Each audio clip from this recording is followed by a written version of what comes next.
नमस्कार. विद्यार्थ्यांची स्वप्न, श्रम आणि वेळ एका परीक्षेवर लावलेले असतात. पण प्रत्येकजण डॉक्टर, इंजिनियर, IAS होईलच असं नाही. त्यात अपयश आल्यावर अनेक जण मानसिक तणावात जातात. काही वेळा तो तणाव इतका वाढतो की आत्महत्येसारख्या टोकाचा निर्णय घेतला जातो. 2023 मध्ये भारतात 13,000 पेक्षा जास्त विद्यार्थ्यांनी आत्महत्या केल्याची आकडेवारी आहे. आपल्या अपेक्षांना आपला पाल्य कमी पडतोय असं दिसलं तरी काही पालकांकडून हत्यासुद्धा घडत असतात. साधारणपणे 4,500 लोकसंख्या असलेलं निलकंजी हे आटपाडी तालुक्यातील एक गाव. या गावातीलच एका सुशिक्षित कुटुंबातील साधना ही 19 वर्षे वयाची हुशार मुलगी. आजोबा भगवान भोसले हे गावातील शिक्षण संस्थेचे उपाध्यक्ष. वडील धोंडराम भोसले हे त्याच शिक्षण संस्थेच्या माध्यमिक शाळेत मुख्याध्यापक. तर आई प्रीती भोसले गावची माजी सरपंच. झालं असं की 21 जून या योगा दिवसाच्या दुपारी धोंडराम भोसले हे आपली मुलगी साधना हिला बेशुद्ध अवस्थेत सांगली येथील दवाखान्यात उपचारासाठी घेऊन गेले. मुलगी बाथरूममध्ये पडून जखमी झाली आहे असं सांगून उपचारासाठी दाखल करण्याचा प्रयत्न केला.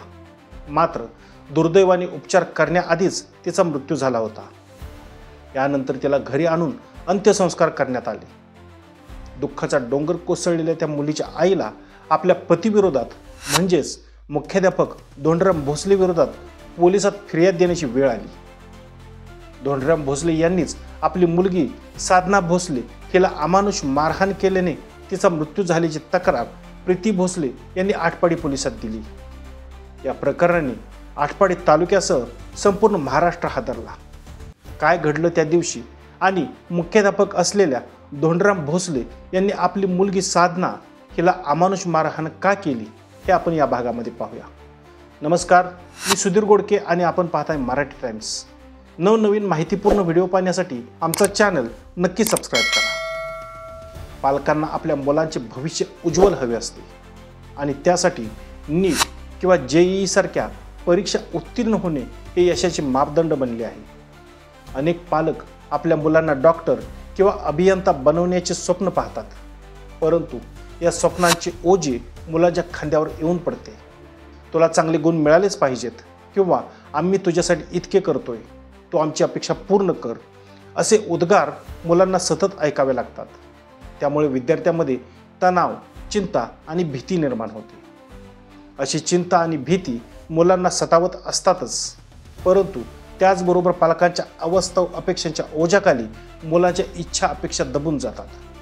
अभ्यासाबाबत पालकांना असलेल्या अपेक्षा पूर्ण करण्याबाबत आपण कुठेतरी कमी पडतोय असं नुसतं वाटलं तरी पालकांच्या भीतीपोटी कितीतरी मुलांनी आपलं आयुष्य संपवलेलं आपण ऐकतो, पाहतो.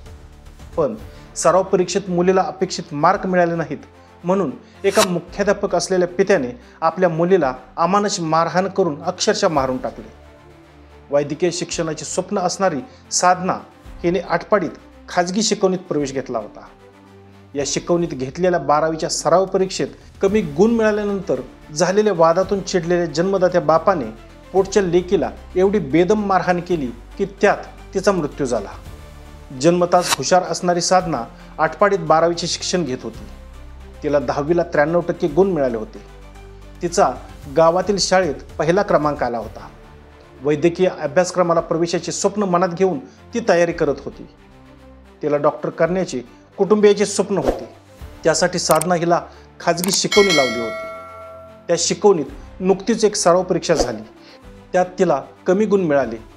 त्यामुळे वडील धोंडराम हे अतिशय चिडले होते. शुक्रवारी रात्री धोंडराम यांनी मुलगी साधना हिला कमी गुण का मिळाले याचा जाब विचारला. एवढा खर्च करतोय, कशी डॉक्टर होणार? तुझं स्वप्न तुझं कसं होणार? असा आक्रमक पवित्रा त्यांनी घेतला. साधना आपले वडील धोंडराम यांना बोलली, पप्पा तुम्हालाही कमीच गुण मिळत होते, तुम्ही सुद्धा कलेक्टर झाला नाही, शिक्षक तर झाला ना? असे उत्तर दिल्यामुळे धोंडराम यांना राग अनावर झाला. त्यांनी घरातच असलेल्या दगडी जात्याच्या लाकडी खुंट्याने साधनाला जबर मारहाण केली. पोटात लाथा घातल्या. पत्नी प्रीती भोसले यांनी त्यांना थांबवण्याचा प्रयत्न केला. ते थांबले, पण पुन्हा तासाभराने त्यांनी आणखी मारहाण केली. त्या रात्री मुलीला त्यांनी अनेक वेळा मारहाण केली. या मारहाणीत साधनाच्या डोक्याला जबर मार लागला. संपूर्ण शरीराला इजा झाली. ती अस्वस्थ होती. तिला शनिवारी दवाखान्यात नेले नाही.